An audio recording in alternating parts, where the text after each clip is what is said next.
ndị be anyị ekene m unu nke onye chiri ya zere. Ekpere mbụ na ọ ga-adịrị nwoke mma dịkwazịrị nwaanyị na mma. Anyị ga na-eje eje na-abata abata. Ngwa anyị ji eko agaghị akọnata mụ na gị. Nwanne m, anyị gbuo n'aka nri anyị egbute mma, anyị gbuo n'aka ekpe anyị ebute mma. Aka m bụkwa nwanne ụnụ nwaanyị Oriakụ Uju Anyanwụ, onye nkụzi Igbo n'iru akwụkwọ abụmụta asụsụ Igbo. Biko ọ bụrụ na ị naghị esonyere m, gbanị ya na-esonyere m n'iru akwụkwọ abụmụta asụsụ Igbo. Ọ bụkwanụ mmadụ ka eji aka. Anyị ka nọkwa na nnyocha akwụkwọ abụ isi akwụ dara n'ala. Cheta na ebe anyị kwụsịrị bụ oge Chike na-enye Ada ndụmọdụ wee sị ya na ọ bụrụ na mmehie adịghị na mgbaghara agaghị adị. Oge Chike gwasịrị Ada ihe ndị a, anya Ada lere ya bụ anya a na-ele onye a na-enyo enyo.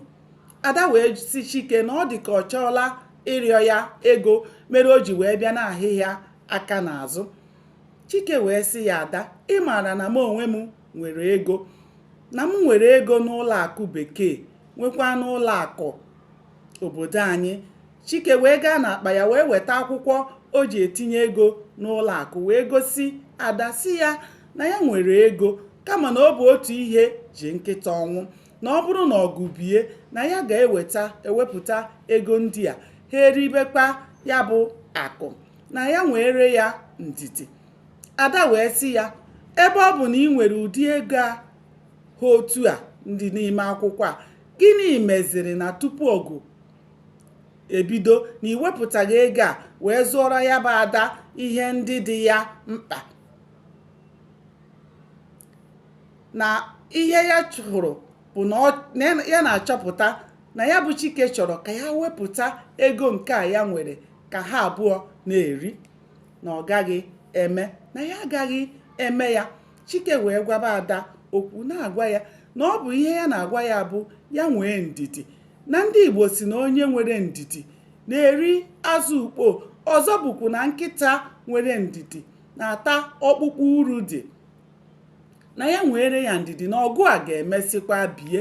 O kwere Ada ọtụtụ nkwa nke na ọ gwara ya na ọ bụrụ na ọ chọọ na ya ga-azụrụ ya ụgbọala, na ọ nweghị ihe ya bụ Ada ga-atụ aka ya agaghị azụrụ ya, mana ya na-arịọ ya ka o nwee ndidi ka ha bibekwa ndụ otu ha si ebi, ka ya gbaghara ya ihe niile ndị ahụ o mere ya, na ụmụ agwa ndị a ọ na-emeso ya abụghị agwa nwaanyị ji aza ọmara obi dị ya, na ya bụ Ada na-enupụrụ ya isi,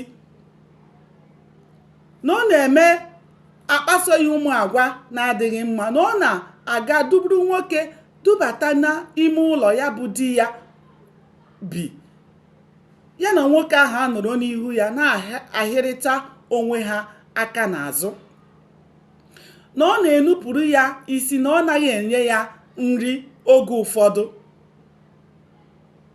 na ọ na-agwa ya bụ di ya na ya ga-aga ịkpọrọ ya ndị soja ka ha bịa kpụrụ ya kpụga n'ihu ọgụ, na-ayọ Ada ya hapụ ụmụ agwa ndị a, na ya ga-ahapụ ihe niile ndị ahụ tara n'abalị ka ha ncha bụrụ anwụnta, ma ya nwee ndidi, na onye na-achọ ihe ike na ya achọzina ihe n'ike, na onye na-achọ ihe ike na-eme oge ụfọdụ o jiri mma n'aka ọ na-achọ mma ahụ n'uko.